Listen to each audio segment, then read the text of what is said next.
Hello, I'm going to show you how to log into the class session. So the first thing you do, you go into Santa Ana College website. From there, you go into Canvas. Then you're going to put your username, the one that admission sent you, and your password. The password is your birthday. The first 3 letters of your month with the capital in the beginning, your day, and your full year.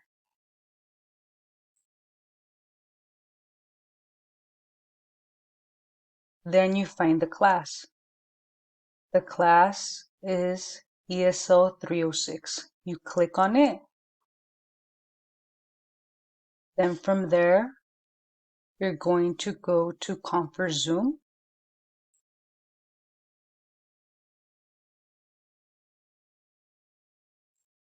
Continue. And then you're going to click on the link. And it should take you directly to Zoom. You just agree to everything. Thank you.